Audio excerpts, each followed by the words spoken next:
With the recent hysteria in the media surrounding a certain virus that's going around, I thought this is a good chance to make a video about hand sanitizers, how easy they are to make, and, well, indeed, how much markup the pharmaceutical industry makes on them.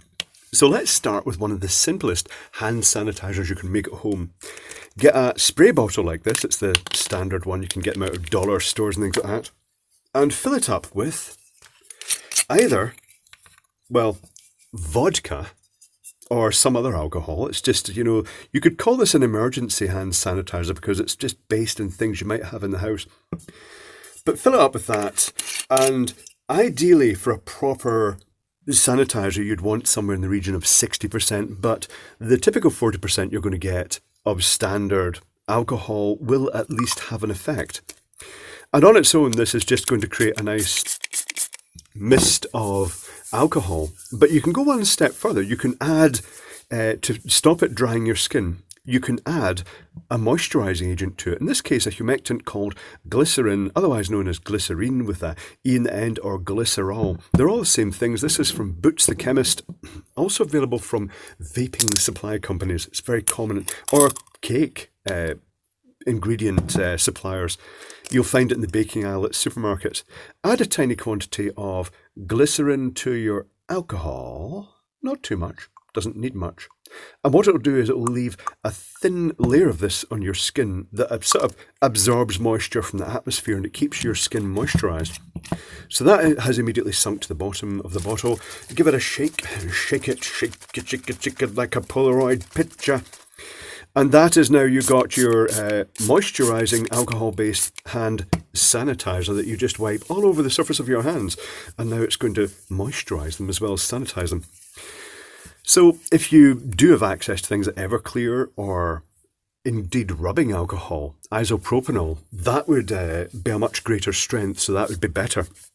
But this is the extra advantage that you can take it to work, sanitise your hands, and then probably drink it while nobody's looking.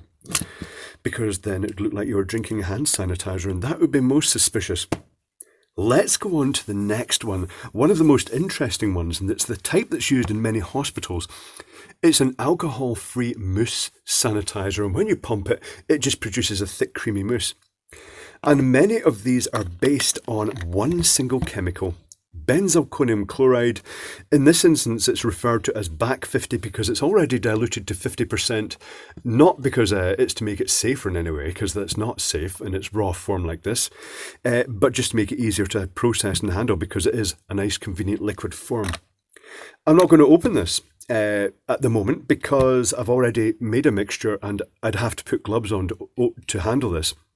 Even if you put the lid on, there's a tiny little drip down the side and you got that in your skin, it would cause skin damage. You'd end up with blisters because this is a very potent chemical. It's called a biocide, which sounds a bit severe.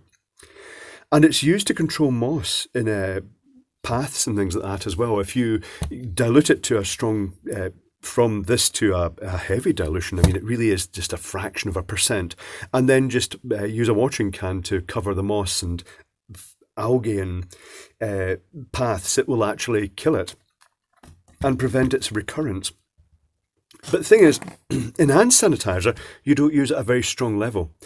It's already diluted 50%, you're going to end up diluting it to just 0.1% or 0.2%. You think, well, how's that even going to make a mousse? Well, watch this. This is a solution that I've already made, which is partially diluted. It's diluted to just 1%. And to do that from the 50% dilution, you basically dilute it as 2 parts of that to 100 parts of water. So in the case of metric measurements, it would be 2 millilitres of this to 100 millilitres of water, 20 millilitres of this, in this case, to 1,000 millilitres of water. Or I suppose really in imperial measurements, it could be 2 fluid ounces to 100 fluid ounces of water. That would get it down to a 1% concentration. But that's just the start. It has to be diluted further to make the hand foaming cleaner. And this is where I have to make a confession. I've been making this stuff for years, and I'm going to make this up to a slightly higher concentration of close to 0.2% because it works better. So I've inadvertently been using this at the 1% because I thought it was 1% in the data sheet I was looking at.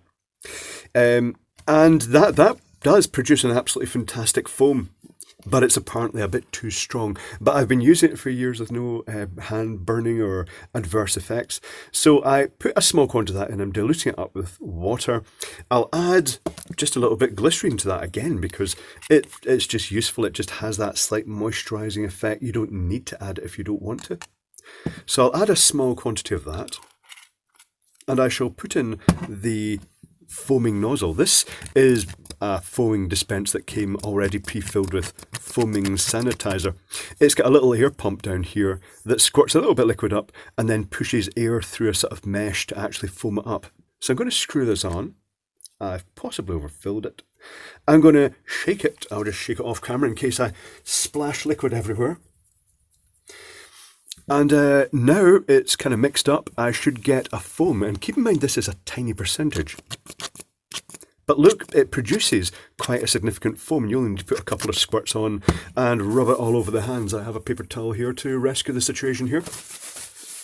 However, I did screw up. I did make that at far too strong. I used it at 1%.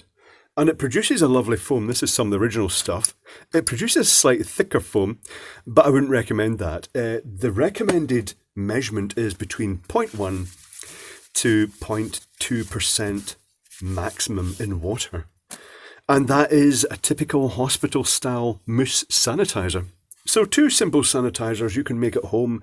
One using a gardening chemical, benzalkonium chloride, probably better using the proper pharmaceutical chemical.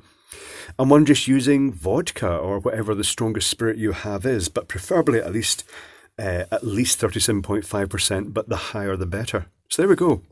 Home hand sanitizers that you can get at any time, even when there's media frenzy happening.